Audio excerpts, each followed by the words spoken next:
ആള് തന്നെയാണ് ചോദിക്കുന്നത്. എവിടുന്നാന്ന് ചോദിച്ചാൽ ദുബായിൽ നിന്നാണ്, മക്കത്തു നിന്നാണ്, മസ്കത്തു നിന്നാണ്. ഈ നിലക്കുള്ള മറുപടിയും പറഞ്ഞ് പലവരും പൊതുജനങ്ങളായിരിക്കുന്ന മനുഷ്യന്മാരെ വഴികേടിലേക്കാക്കുക.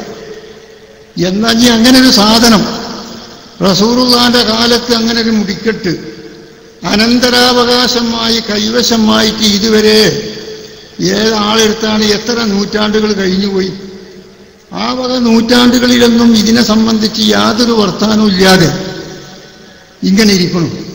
മഹാനായിരിക്കുന്ന ഇബ്നു ഹജറുൽ ഹൈതമി തങ്ങൾ റളിയല്ലാഹു അൻഹു ഫതാബൽ കുബ്രയിൽ മഹാനവറുകൾ പറഞ്ഞു, ഒരു മനുഷ്യന്റെ അടുത്തൊരു മുടി ഉണ്ടെന്ന് പറയപ്പെട്ടിട്ടുണ്ട്. അയാളത് ഉപയോഗിച്ചിരുന്നു, അയാളെ ശേഷക്കാർ. ഇങ്ങനെ ചുരുക്കം ചില വിഷയങ്ങളൊക്കെ കാണുന്നു എന്നല്ലാതെ ഇത്തരത്തോളം ഒരു മുടിക്കെട്ട് കൊണ്ടിടക്കുന്നതായിരിക്കുന്ന ഒരു പരിപാടി കാണുന്നില്ല. പിന്നെ അതിനെ സംബന്ധിച്ച് നാട്ടിൽ ജനങ്ങളിടയിൽ അത് വലിച്ചു പൊളിച്ചിട്ട് പല ജാതി ഒച്ചപ്പാടുകളും മറ്റും ഉണ്ടാക്കിയത് കൊണ്ടിട്ട് എന്ത് കാര്യം? അതിൻ്റെ പേരിൽ എത്ര തല്ലും പക്കാണും വഴക്കും പക്കാണും ഉണ്ടായി തീർന്നു. നല്ലതായൊരു കാര്യമാണ് എന്നുണ്ടെങ്കിൽ എത്ര നന്നു. ആ വക യാതൊരു വിഷയവുമില്ല. ഏതാവട്ടെ അല്ലാഹു സുബ്ഹാനഹു വ തആല സമസ്ത കേരള ജംഇയ്യത്തുൽ ഉലമനെ കൊണ്ടിട്ട് തീരുമാനമെടുപ്പിച്ചു. അതിൻ്റെ സാക്ഷാൽ അടിസ്ഥാനം വെളിപ്പെട്ട് മനസ്സിലാകുന്നതുവരെ പൊതുജനങ്ങൾ അതിൽ നിന്ന് ഒഴിഞ്ഞു നിൽക്കണം.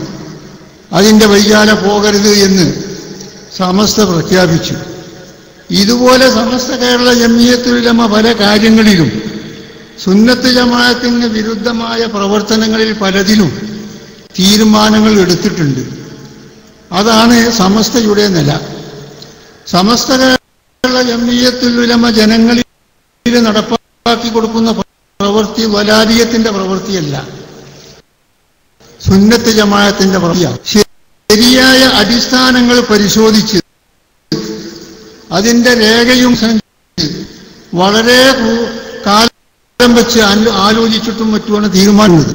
അപ്പൊ ഇതിൻ്റെ ഇടയ്ക്ക് ആലുവായിക്കാരൻ യൂസുഫ് സുൽത്താൻ ഒരു തരീഖത്തും കൊണ്ട് പുറപ്പെട്ടു. വളരെയധിക കാലം പല സ്ഥലത്തും പല മഹാന്മാരായിട്ടും ബന്ധപ്പെട്ടിട്ടും പല റെക്കോർഡുകൾ പരിശോധിച്ചിട്ടും അദ്ദേഹത്തിൻ്റെ തരീഖത്തിനെ സംബന്ധിച്ച് ഒരു രോമത്തിൻ്റെ കതിര് കണ്ട് സത്യാവസ്ഥ ഉണ്ടോ ഇല്ലേ എന്ന് സമസ്ത പരിശോധിച്ചു.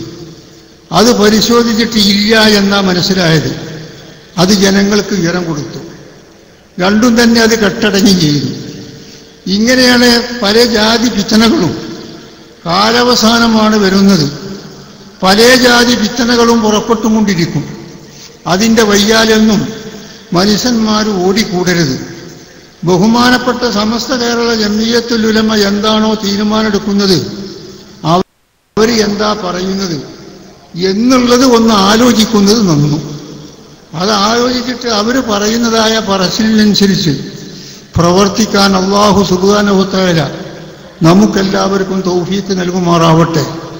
നമ്മളെ പൂർവീകന്മാരായിരിക്കുന്ന മഹന്മാർ കഴിഞ്ഞുപോയതായിരിക്കുന്ന ആ നടപടി കർമ്മത്തിൽ അവസാനം ഈമാൻ കിട്ടി മരണപ്പെട്ടു പോകുന്ന സാലിഹ്യങ്ങളെ കൂട്ടത്തിൽ അല്ലാഹു സുബ്ഹാനഹു വ തആല നമ്മളെ എല്ലാവരെയും ഉൾപ്പെടുത്തി തരുമാറാവട്ടെ.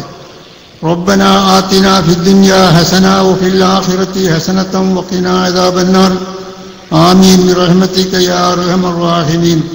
വസല്ലല്ലാഹു തആല വസല്ലം അലാ ഖൈരി ഖൽഖിഹി സയ്യിദിനാ മുഹമ്മദിൻ വആലിഹി വസഹ്ബിഹി അജ്മഈൻ. വൽഹംദുലില്ലാഹി റബ്ബിൽ ആലമീൻ. അസ്സലാമു അലൈക്കും.